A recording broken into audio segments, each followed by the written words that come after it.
Have you ever woken up on a Monday morning and thought, I'm going to climb one of the tallest buildings in the world without any safety gear? Well, our next guest's ADHD led him to some of the most dangerous places on earth, but it also helped him survive them too. So here's George King describing how being close to death is the only time he finds true peace.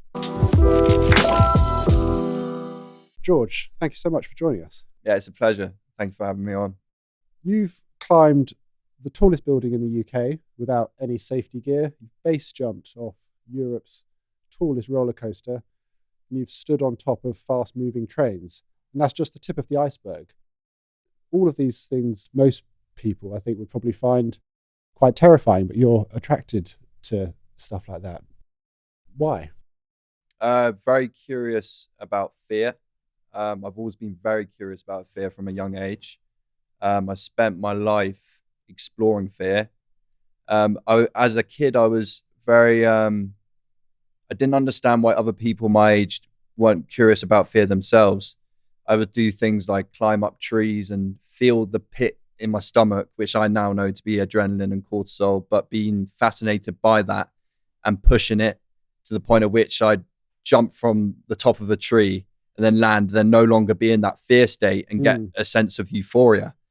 And then once I get that euphoria, I want to know more about that. How can I control the adrenaline? How can I control the fear? And that took me down a rabbit hole, which I'm still going down now. And that took me into climbing. That took me into doing stunts. That took me into base jumping. What's your earliest memory of displaying behaviour that was directed at that sort of activity? Most likely at school. So I would like to climb up the school roof, and I would get off not just on the height of going on the school roof, but also avoiding the teachers and getting away from them.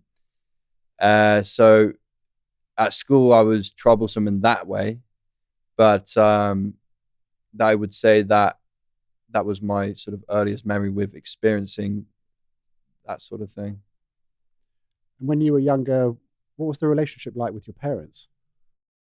Very good. Yeah, very good. I was never on bad terms with them, really. Like I think my mother always understood me. There was a bit of me which she had herself, so she was able to understand me in that way. And similar with my father, really. Yeah, obviously, as I went through school and I wasn't as passionate as most people should be, they obviously tried to sort of put me into line in that way. But I was always on good terms with my family. How did they try and put you in line? Well, essentially, I think from their mindset, the idea was in order for you to be successful in life, you have to get really good grades and then go to university and then get a good job from that. And that kind of conventional route from a very young age seemed like a bad option for me. Like I always had a dream of doing something a bit different. And I was very passionate about the climbing and where I could take it. And also the curiosity of fear, the feeling of fear was something which I wanted to explore further. So it was never in my mind to take that route of, going to doing well in school and then going to university and trying to find a job in that way. Like I wanted to do my own way. Did your parents ever react or suggest that you don't do, I suppose, what they probably looked at as dangerous activities when you were younger? Did you ever feel like they were concerned and sort of scared for your well-being? Yeah, 100%. Yeah, of course. I mean, they did everything in their power to stop me, but I was very stubborn in that. Yeah, I mean, it's just, I couldn't not do it. And I mean, we were chatting earlier about this, but for me, when it comes to ADHD, like the frequency of thoughts, the velocity of thoughts is so intense that when I do something which there is a risk of death, where I have to concentrate absolutely into it, I am 100% clear in the present moment. I'm not thinking about the past or future. I am present.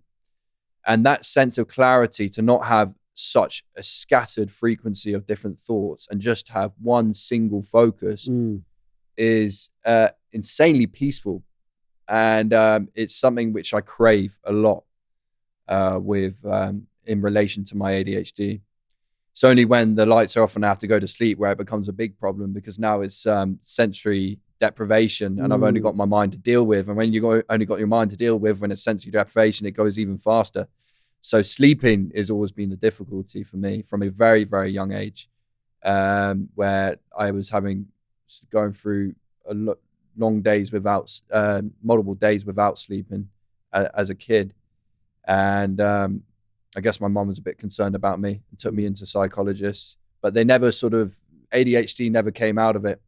They just kind of presumed I was having a few troubles sleeping, that maybe I should go to bed a bit earlier. But it was only until I was around 14 that I got diagnosed with it. When you're lying in bed at night and as you said, you're sort of on your own and there's sensory deprivation and you're just left with your own thoughts, what goes through your mind at that point? Dreams of the projects I want to do, and then actually going so far deep into the visualization of it that I'm actually there experiencing it. And just, I'm there, I'm feeling it. And I get so locked into it. And sometimes I'd even like imagine myself on the top of a building and start crying.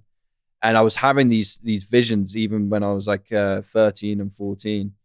And and now my mission is to try and satisfy the child in me, those visions I had during those long nights of sleepless nights. Yeah.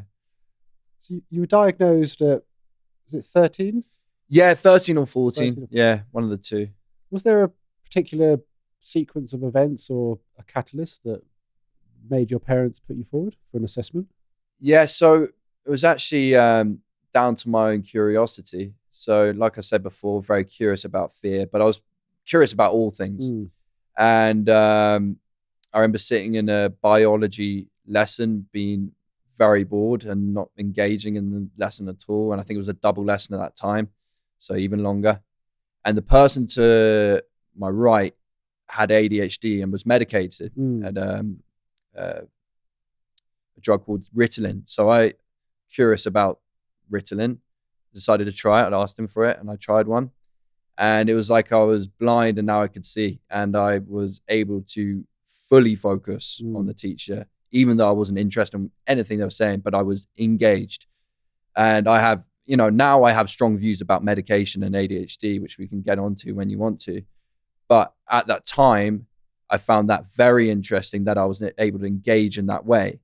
And it didn't, for me, it wasn't like, oh, now I've got ADHD. But what it gave me was the opportunity to try and learn about ADHD, of which I did.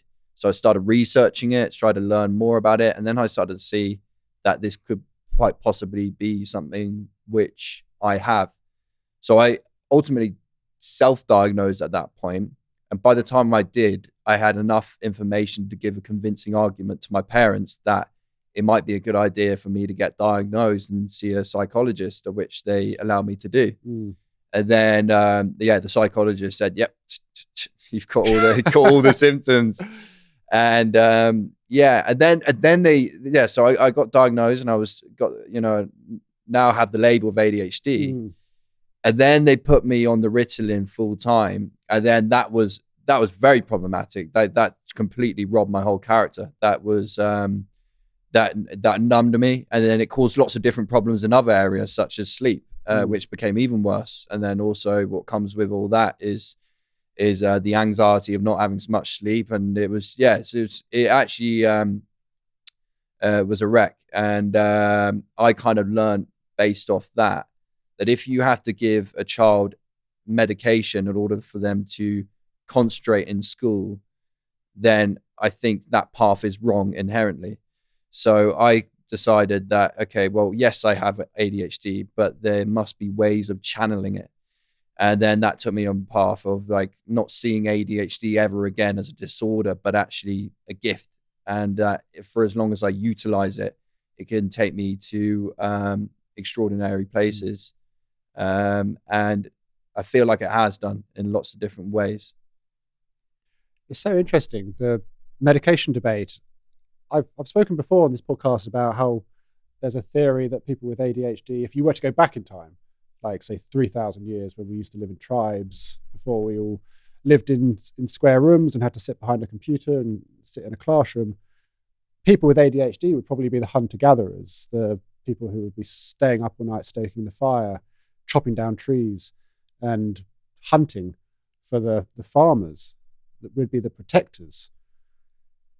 Put someone like that in 2023 in a classroom or sat behind a desk, of course we're going to struggle. If you could go back 3,000 years, can you see a purpose for the traits, the superpowers that you think are associated with ADHD? 100%. Yeah. And I totally agree with you. It seems like everything in our biology is made for our own survival. So that it absolutely must be adaptions. And yes, I think the ability to be, for me, it's be meticulously detailed when I pursue projects, which I believe if I was a hunter-gatherer, that would be very useful. So in order for me to climb a building, I need to assess every single variable, have them all controlled, reduce risk, and try and make it as safe as I possibly can. So to be extremely detailed in order for me to increase the probability of survival. So if I was a hunter-gatherer, then I could imagine that I would make sure that every detail, no matter how small it may be, would be assessed in the environment so that the tribe or myself can survive, eat, and breed. So yeah, I believe so. Yeah, it would, due to assessing details for survival. Yes.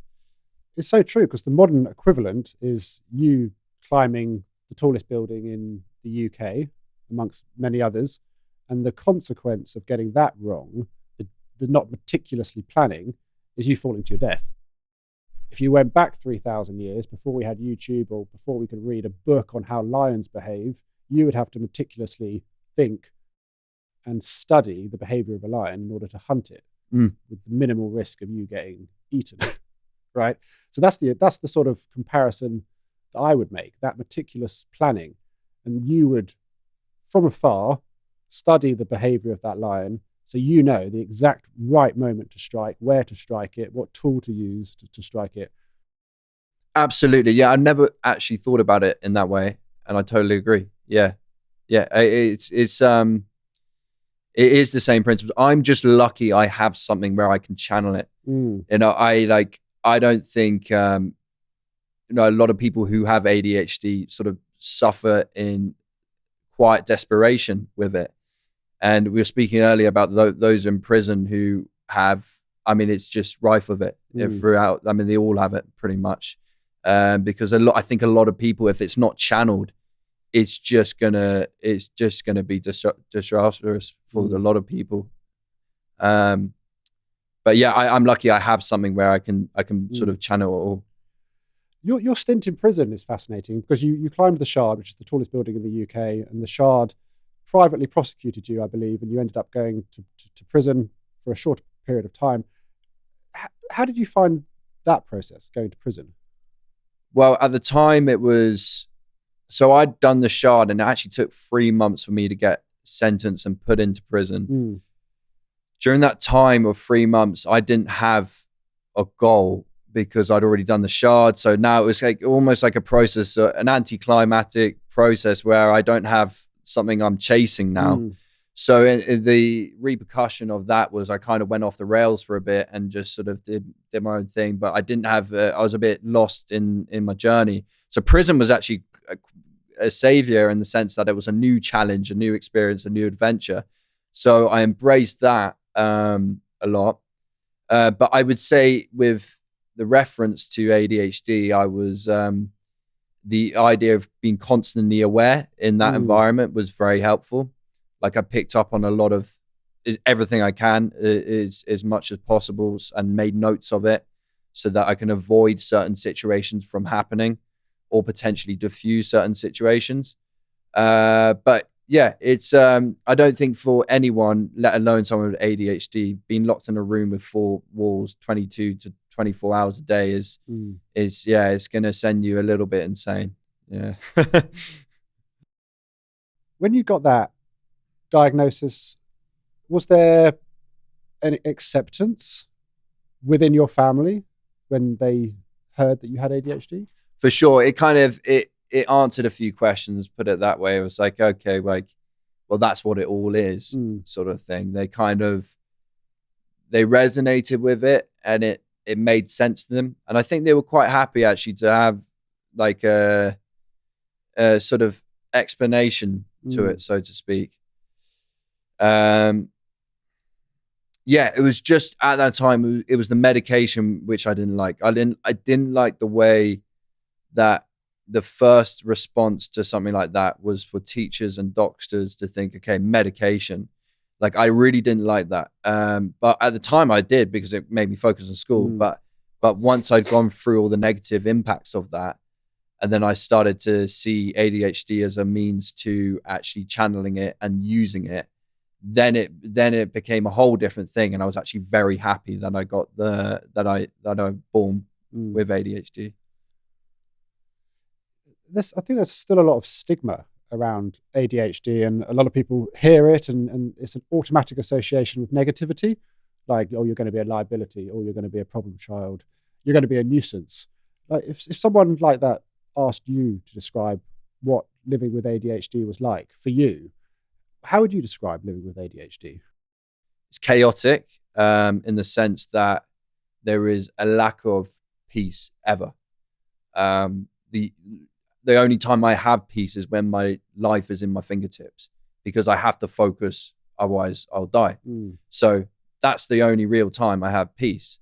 And it makes total sense to me that there is a correlation between ADHD people and those who drink and take drugs to excess, because it's the same sort of thing as just having that peace for that moment in time.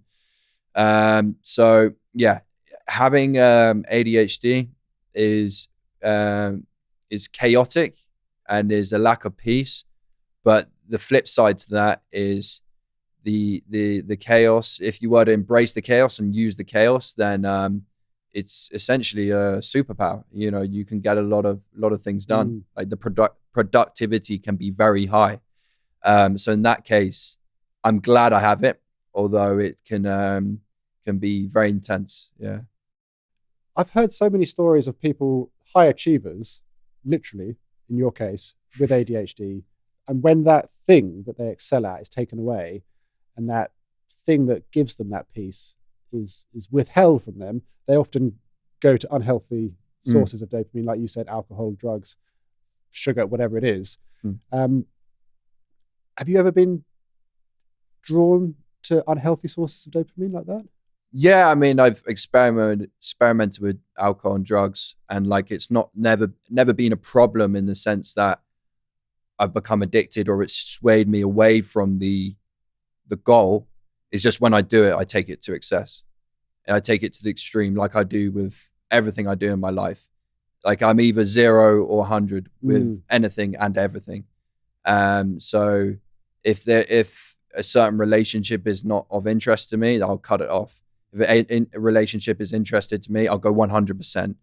And yeah, that's the same with everything. But yeah, with unhealthy sources of dopamine, it's never been a problem. It's just always been something which, if I were to do it, it would be to the extreme. I think there's so many positives to ADHD, and they're often overlooked and not spoken about enough. And I would assume, in your case, the meticulous planning in doing the types of projects that you do is essential, especially when the outcome of failure is death, right? Do you associate ADHD with helping you achieve the amazing things that you've done? Yeah, 100%. Yeah, absolutely. Because I feel as though, I mean, it's hard to say to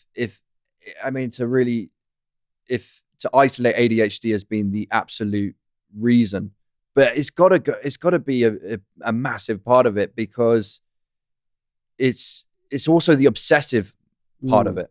It's like, the obsession is the spine of it, and I think ADHD is the driving force. So yeah, it definitely has allowed me to do the things I do.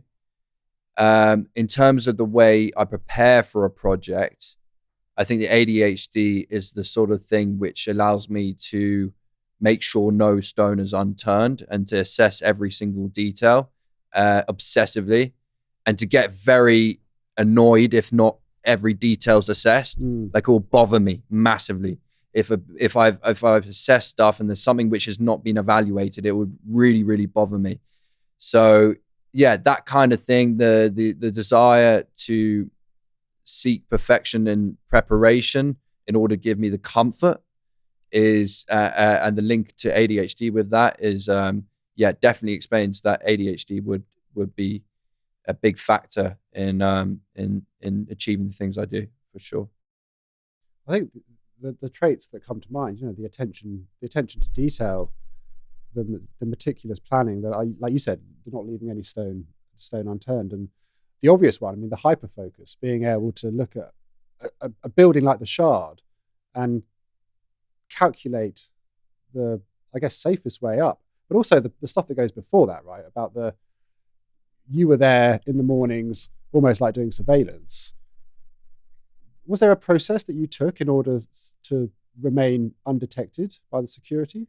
Yeah, so I'd adopt different disguises to avoid pattern recognition from the security, based off the idea that if I were to turn up with the same clothes every single day, then they would recognize that someone is, they recognize that someone is doing something suspicious and then potentially put a restraining order on me. So for me, I'd switch up the disguise from businessman wearing a suit to wearing normal clothes to sports gear and on a jog and turning up sort of red in the face. So like, I always had to switch up my identity, mainly to avoid pattern recognition. Like my big fear at that time was pattern recognition from the security, so that they could know who I was and then put a restraining order on me or raise any alarm bells. Yeah.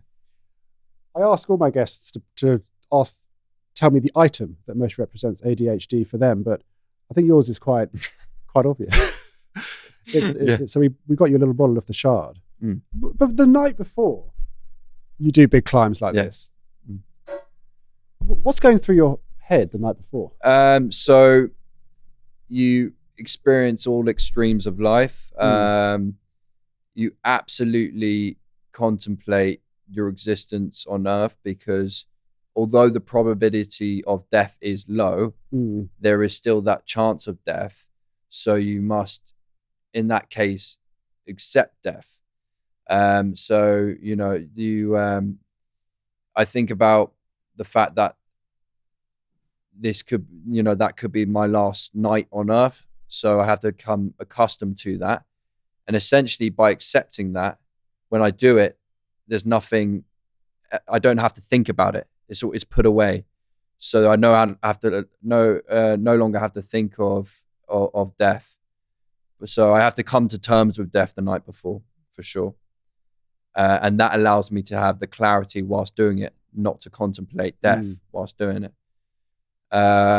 So yeah, it can be very terrifying and very stressful.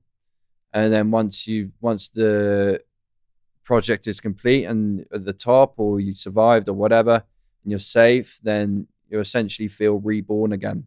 Do you fear death? Yes, absolutely fear death. Because I love life so much. I enjoy every bit of it.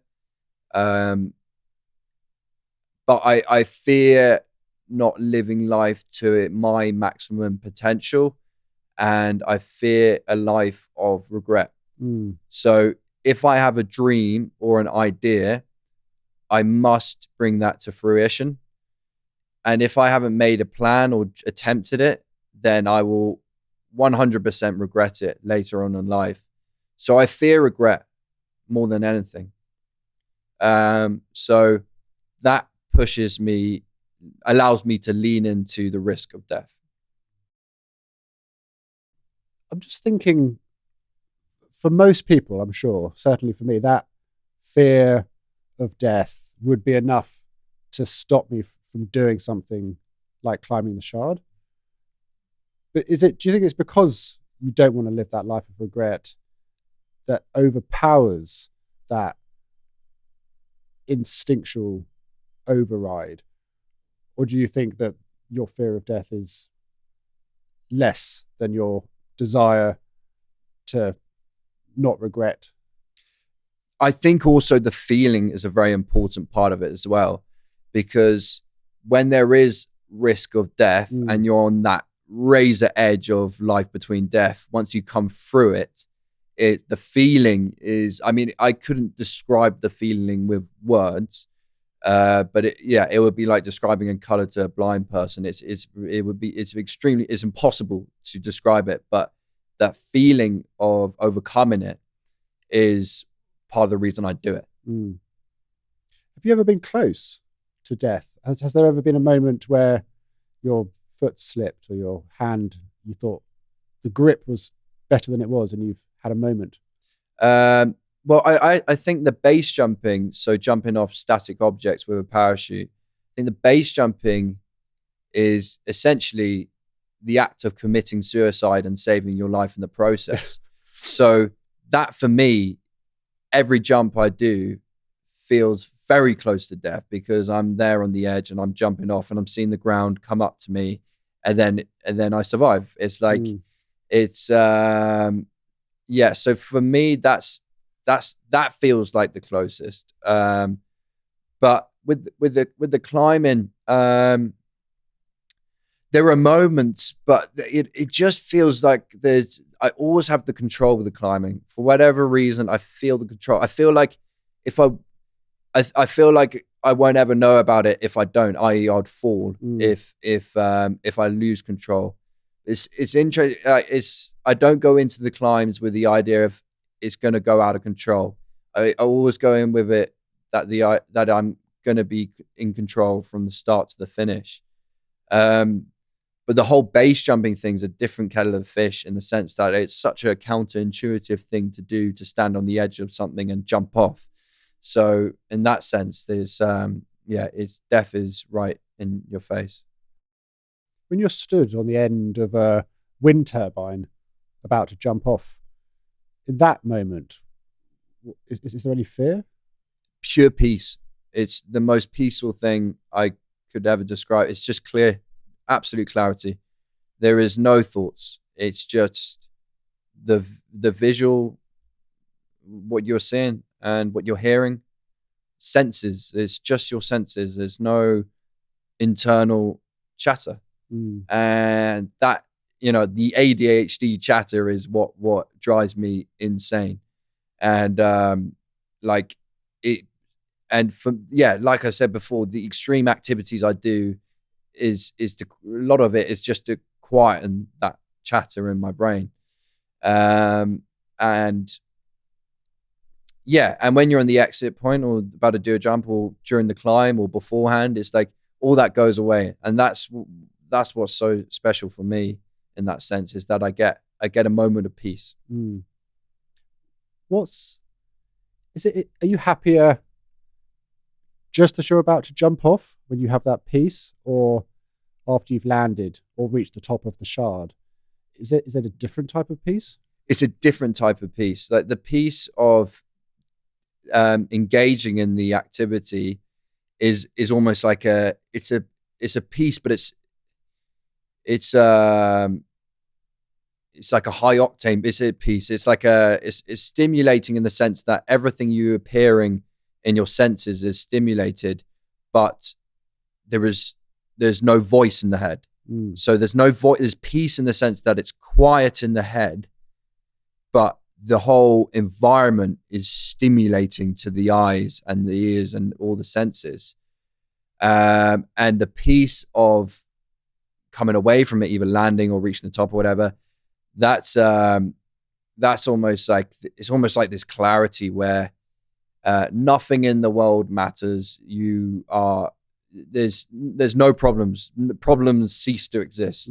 You're completely clear. Everything which has happened in your life makes sense, and you're you're resurrected, and you're sort of in this state of euphoria, and that will last for, I don't know, a day, and then it goes away, and then you have to do it again. So it's like it's a cycle. Yeah.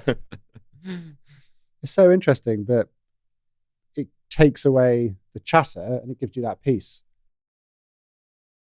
If you weren't allowed, or if something happened that stopped you, say you had an injury and you couldn't climb again, and so essentially your antidote to the chatter was taken away.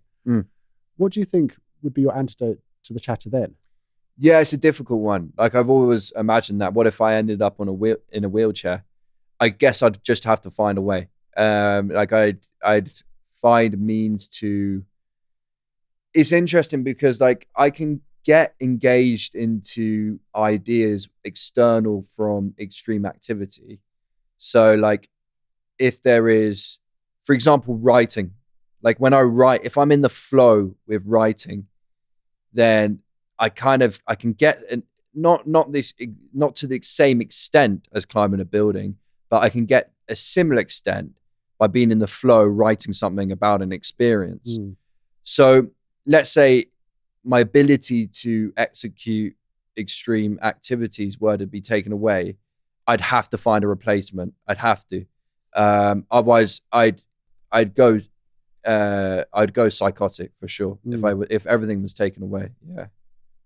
I only ask because for me it's super interesting, because the thing that takes away my chatter is social media content creation, and in my past company it got taken away and I turned to alcohol instantly and ended up in hospital. I'd never ever really drunk problematically. As soon as my antidote for the chatter was taken away, I drank to excess. So it's always a super interesting question to ask other people if their antidote was taken away, what they would turn to. If you weren't, if you could imagine a life where you were without ADHD and perhaps you were wired slightly differently, can you imagine what other path you might have gone down? I couldn't imagine it because I think ADHD is such a part of me that it just simply is me. Like if you were to take ADHD away from me, it wouldn't be me altogether. So it's almost impossible for me to even answer that question.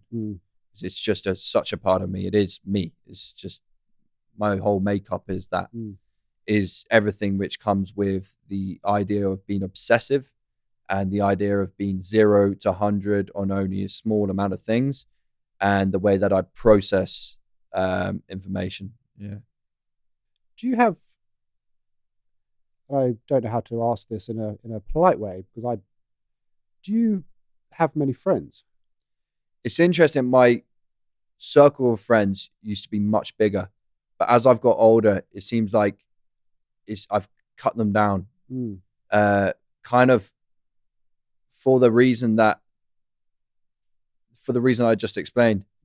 Is it's like if they're not involved in a certain thing which I'm doing, then it's like suddenly, like, as much as I love them and they're special to people to me, it's like it's hard for me to just be 100% in them when there's 100 million things to do. So interestingly, the older I've got, my circle of friends has got smaller. Yeah. The only reason I ask is because people I've spoken to before who, like you, have something that is all consuming and it's what their life is, right? They find that maintaining friendships is just a distraction from that and takes them away from the antidote to the chatter. And actually anything that takes you away from the antidote, because that's so powerful and so lustful for us, is sometimes just actually, it doesn't give us anything. So we don't give it time and friendships drop off. And I was wondering if that was something you related to. Absolutely is. What I would say is, like, the relationships with past friends is absolutely beneficial and beautiful whilst I'm there. But does it exceed that of the antidote of being involved in extreme activity, climbing, jumping, whatever?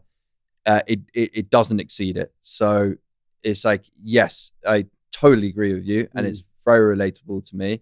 That does not say to me that the people who like the big circle of friends which I used to have were that they're bad people in itself. It's not like I never lost terms, sort of gone on to bad terms. It's just the extreme activity, the medicine of what keeps me stable mentally still is too important for me to just focus any other time on it but that. So yeah, it's definitely what I do in my life is very absorbed by that. Yeah. There's an interesting concept called object permanence, and it seems to be prevalent within people with ADHD. And in simple terms, it means if something's out of sight, it's out of mind. And if something's not directly associated with, let's stick on this analogy of it being the antidote, i.e. a friend, if they're not right in front of you, if they're not in your now, then you kind of forget they exist. And because of that, it's quite hard to maintain the friendship. Yeah, well, I mean, life is, if you're going on a path towards a certain goal, that pathway, and I'm sure you can imagine it's the same with building a company. It's like that pathway is very stimulating of achieving all the small goals leading up to the big goal, and the stimulation from that distracts you from family, friends, everything in life. Like I've been so wrapped up in the flow of things that like it seems like the only thing which exists is this one thing. And it gets to the point, if it's an important project, it gets to the point where I can have a conversation with someone, and if the conversation is not surrounding the project, then I can't even absorb what they're saying, because it's just like everything I do has to be involved with the progression towards that one thing. And so like I often find myself just like, if it's not involved with it, I can't even process it. I don't even absorb it. I'm getting better at that now right now. Well, I'm not currently going towards a big project. I'm just sort of coasting with where I'm at. But soon as some big project comes along, like any interactions with people other than which aren't involved in that thing, I won't be able to process. No. Out of all of the climbs, jumps that you've done, which one gave you the most peace? It's a really good question, and clearly not one of them springs off the top of my head immediately, but something will. So it was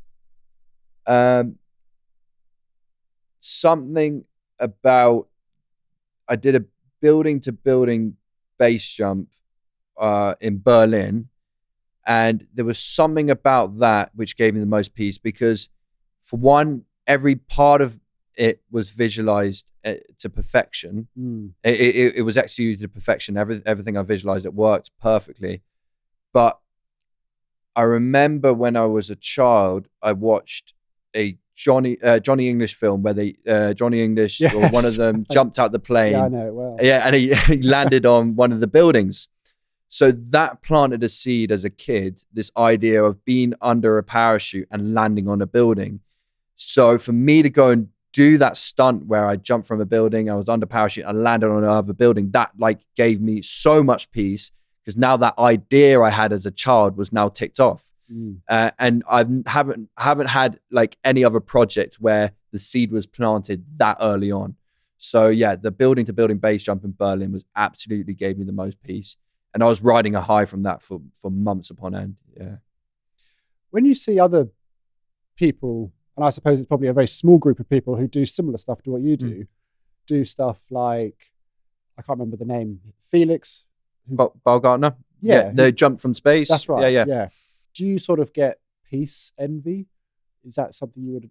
Yeah. Well, I get, it's more of an ego thing than anything. Yeah. So it's less about the piece of it and the feeling. Like, it's like, well, I like the idea of competition.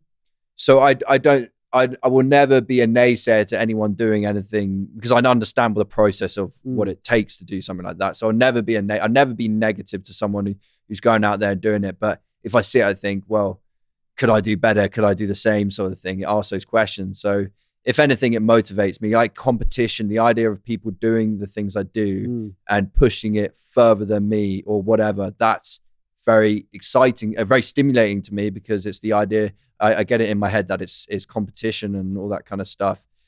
So it's more of an ego thing than it is like a desire for me to experience the sort of hedonistic sort of feelings they're feeling at that time.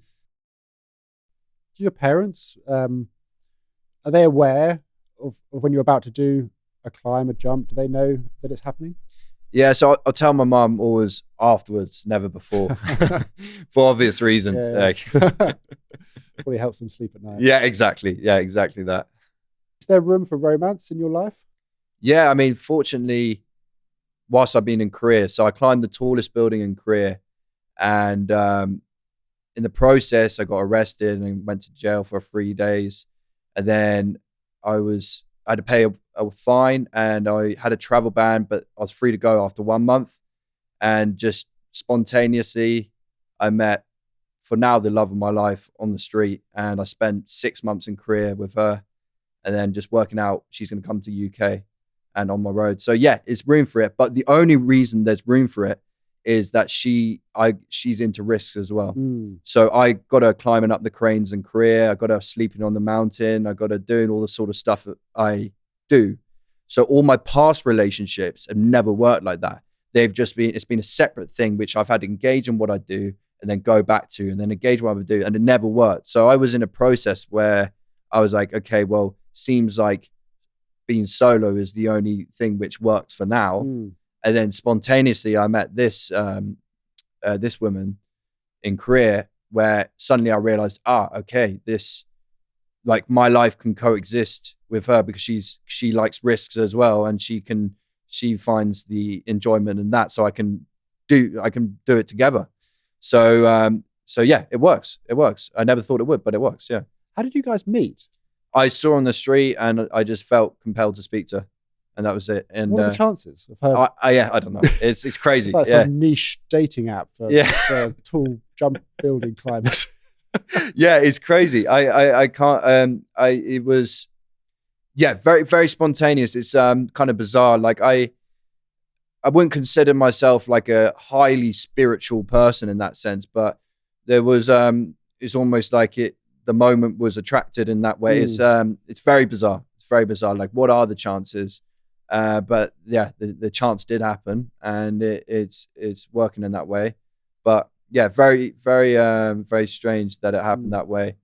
And it wasn't like I was involved in a community where this person was surrounded by, so therefore I know that the probability is high that I meet someone who is similar. It was just very randomly on the street. I suppose when she's doing stuff like that, do you worry about her? Yeah, so when I was climbing up the cranes with her, I was very cautious. I was actually more focused on her than myself, so that I was making sure that she was safe. But yeah, she does know her limits. It was very clear to me that she wasn't trying to push like the limit for the sake of pushing the limit. She knew where she was at. But yeah, absolutely the same idea. And I believe she has ADHD as well for that reason. Like she clearly needs a bit of peace of mind through doing these sort of things. Yeah. So there's I saw my soul in her for that reason. ADHD and relationships is such a big topic, and away from all the climbing, do you see ADHD and perhaps causing spontaneity? Do you sometimes get frustrated where you might think the other person's not listening? Can you see it showing up in good and bad ways in your romantic life? Yes, I can. I can see that there's this idea that which people say opposites attract, but I kind of disagree with that, because I think like in order for, I mean, there probably is some reasonings behind it, I'm not too sure, but my idea is like, if someone's extroverted and someone's introverted, well, they therefore have different interests. But let's say you got someone who is ADHD and someone who else is on ADHD, who's got the ADHD as well. I think that's a very strong connecting force, because you both can resonate on this, on being spontaneous.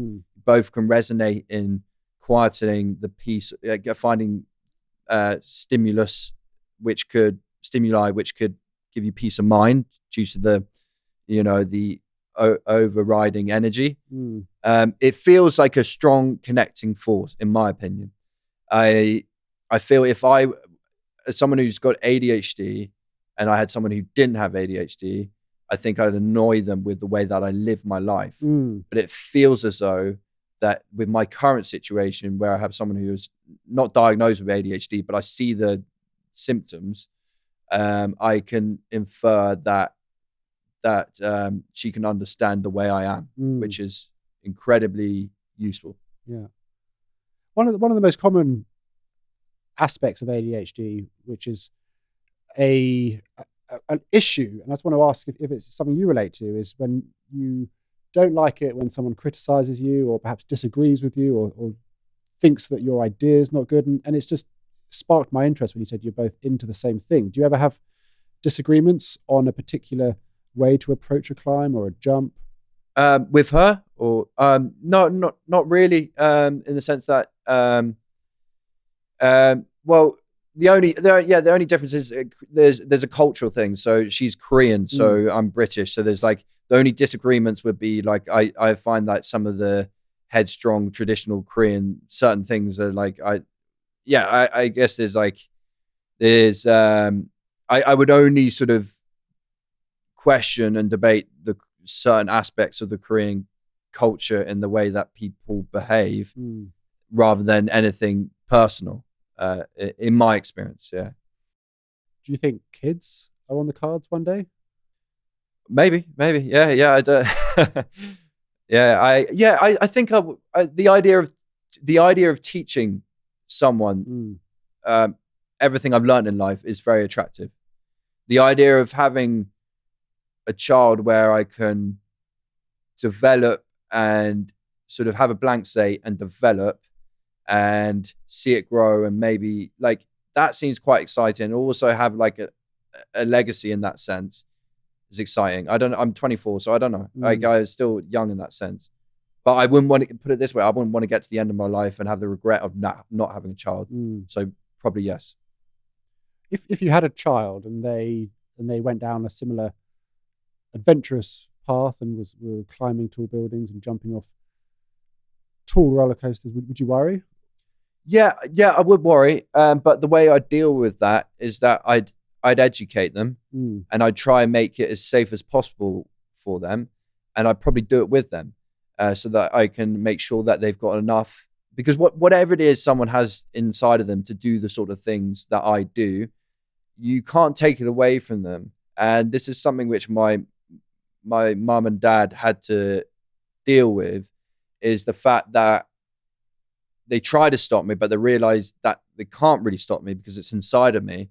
So in that case, my parents thought, okay, well, we'll have to support him, but in the healthy way. So like, we'd encourage the idea of writing a book or doing the TV presenting or stuff, to sort of capitalize on it and make it a thing in that sense.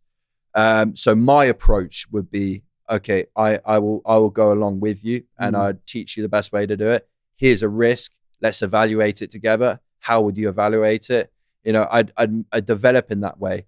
But yeah, it's always going to make a sort of father or mother feel concerned for their child if they're doing stuff which is risking their life. It's so true, because you can't, if something is inside the person, like the passion is so strong, like it's the fire, like it clearly is with you. You either have to put some restrictions around them, which never ends well, medicate them to try and sedate it a bit, which everyone has different views on, or you have to just let them do what they want to do and ask them not to tell you when they're going to do it. Yeah, well, I guess that's the way it's got to be. But amazing things happen. Amazing things happen when you let people like yourself do and lean into it rather than try and put a cage around it. 100%. Yeah. It should be. I mean, I feel intuition and feeling is the guiding force to life. Like if you feel that there's a feeling towards a certain passion, a certain idea, you have to lean into it. It's absolutely your duty on earth to lean into it, because there's a reason for that feeling. And yeah, I would never want to restrict someone from that, for sure. How's your mental health today? Today, really good. Yeah. Today, my mental health is good, but I've gone through periods where I would say I've based off certain factors, I've gone borderline psychotic in my mind, and linked to the ADHD, of course, because for whatever reason, just things are not working. And but I'm really good now, best I've ever been in my entire life, because I've come away from this trip and I've had a lot of clarity with a lot of things. But if you asked me this question at this time last year, that was the worst it's ever been. So it'd be a completely different answer. Yeah, it's I used to think I had bipolar, but really I think it's just ADHD, which sometimes in life where I'm not, sometimes it can get pretty intense, and I deal with it. But there's always a way. Yeah.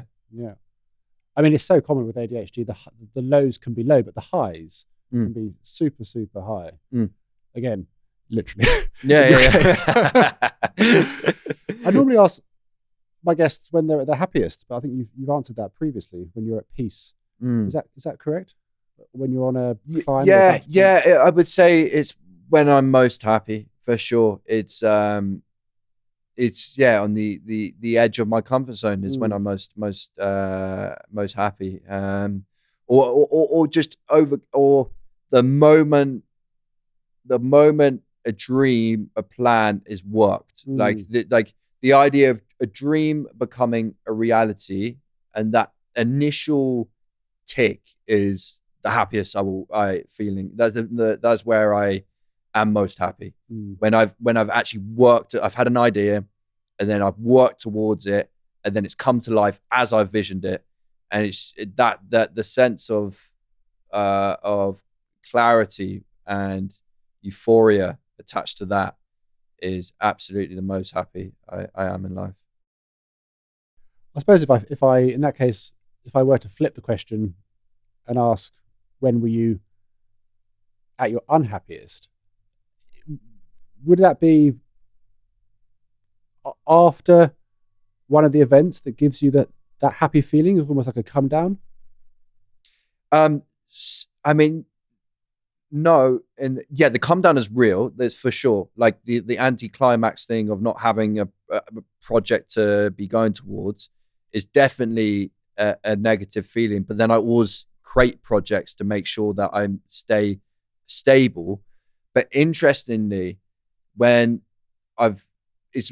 when I have lots of unresolved things in my life, and it's not just with the projects. It's just unresolved, and it could be just like everything from conversations, things which haven't had closure.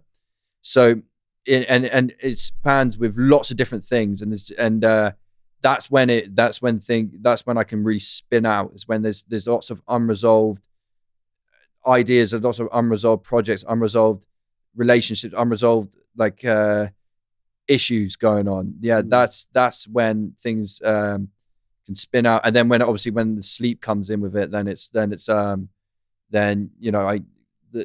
when I'm in those states, when I do try to sleep, then obviously I won't sleep because it's going even faster. And in those states, I can absolutely understand why someone would turn to drugs or alcohol as a means to cope in those situations. Do you think you get overwhelmed sometimes in situations like that, where you've got lots of things that aren't resolved? Yeah, it's overwhelming, but I always contain it. And when I have the overwhelming energy and it's contained, then it turns to something else. So I believe that energy cannot be created or destroyed. It can only be transformed. So when I have the overwhelming chaotic energy and I contain it, it can it stimulate me like highly. It turns me highly tuned and hyper hyper aware, like hyper zoned in if it's tuned in.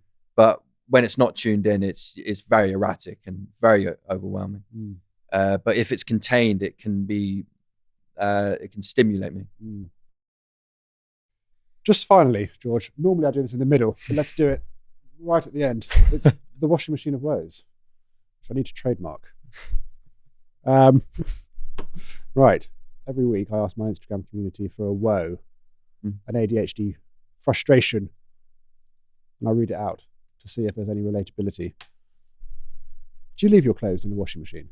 Sometimes it happens. Yeah. This week's washing machine of woe is... It'd be interesting to hear what you say to this.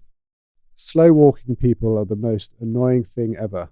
100% agree. I mean, on the underground, in the streets, it's like, especially when I'm listening to music, I walk so fast, and I do that because my pace of thoughts is going so fast, but I pace around the underground, sometimes run.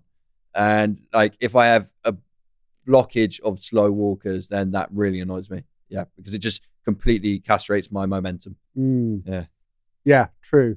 It's like a mini interruption to a focus. If you're in like a supermarket and you're hyper focused on a particular thing, and someone's blocking the aisle, and it's like that interruption to that focus can cause rage. Yes, 100%. Yeah, absolutely. Yeah, it's fascinating. What's the plans for the future? Well,